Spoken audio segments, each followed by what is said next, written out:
Alors déjà, on aura le grand regret, et je voudrais en profiter pour remercier le Père Yvan. Merci Yvan de ta présence parmi nous tout au long de cette semaine, puisque le Père Yvan est obligé de rentrer pour des obligations. Donc Yvan, vraiment un grand merci. J'étais heureux de partager ce temps-là avec toi et en union avec tous les pèlerins. Merci pour ce que tu nous apportes et ta générosité et ta gentillesse et ta bienveillance surtout. Merci Père. Merci. Donc je reviens à la célébration. Donc à la fin de la célébration, comme toute célébration, il y aura une bénédiction solennelle. Donc c'est le Père Francis Loisel qui va présider.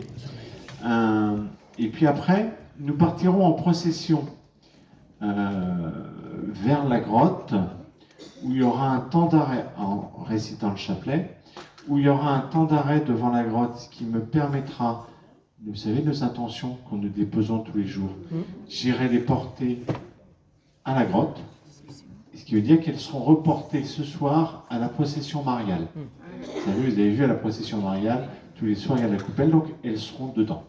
Donc on aura vraiment fini notre mission de porter les intentions de ceux qui nous les ont confiées. Et puis après on ira au brûloir, allumer des tout petits cierges, ils ne sont pas, Michel, ils ne sont pas gros les cierges. Non, tout petit. Des tout petits cierges de 15 kilos. C'est très grand. On aura un temps de prière au brûloir, et puis après on reviendra en procession toujours, pour terminer devant ce qu'on appelle l'hémicycle, vous savez, la grande place. Alors tout le monde ne pourra pas se mettre, bien évidemment, en cercle, parce que d'abord les fauteuils et puis les voiturettes, mais vous serez quand même présents, et puis il y aura l'envoi pour terminer.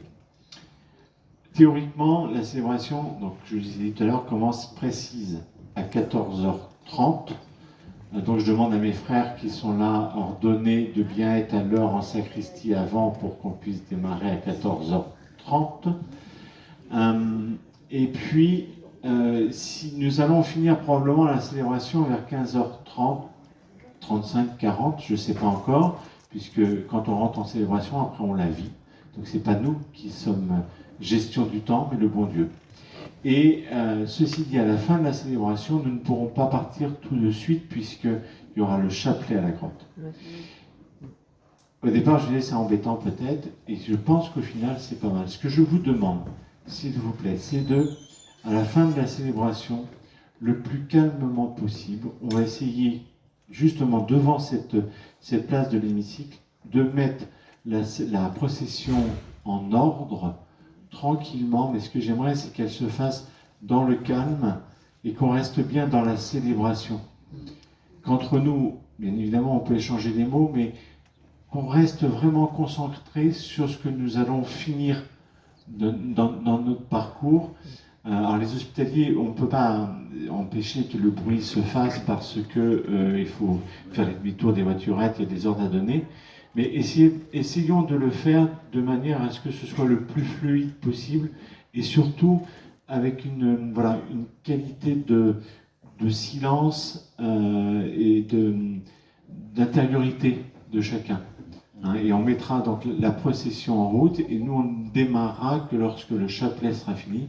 Vous avez compris, parce que nous arrivons, il est hors de question qu'on perturbe aussi ceux qui sont à la grotte. Ça, c'est pas du tout le but. Voilà. Et surtout, bien évidemment, on n'aura pas de sono. J'ai bien compris que la sono, même celle que j'ai achetée, elle ne sert pas à peu de choses. Ceci dit, donc, nous réciterons le chapelet. Je pense que pour un chapelet, on n'a pas besoin de sono. Et c'est vrai qu'enfin, vous, bien évidemment, vous êtes plutôt à l'arrière de la procession. N'hésitez pas à proclamer votre chapelet, à le dire. Qu'il fasse chaud entre nous, et quand je le dis très bien, mais on aura le temps de le dire après devant le verre de Jurançon à l'hôtel. Et de se rafraîchir. Et voilà, vous voyez, j'ai vraiment envie de finir ce pèlerinage par cette intériorité de chacun et en même temps communautaire de diocèse. Voilà. Donc par avance, je vous en remercie. Alors vous verrez, c'est pareil au brûloir, on va essayer de faire le mieux possible pour que tout le monde puisse participer à ce temps, parce que c'est un temps important. Mes tout petits cierges là, de 15 kilos qu'on va déposer, Il va leur falloir à peu près, je pense, 3 semaines pour brûler.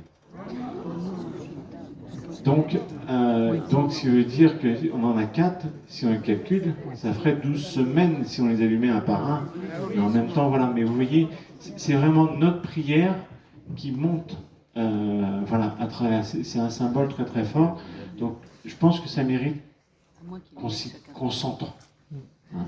Donc, par avance, merci. Yvan, je te laisse ton temps parce qu'après, sinon, je peux être bavard.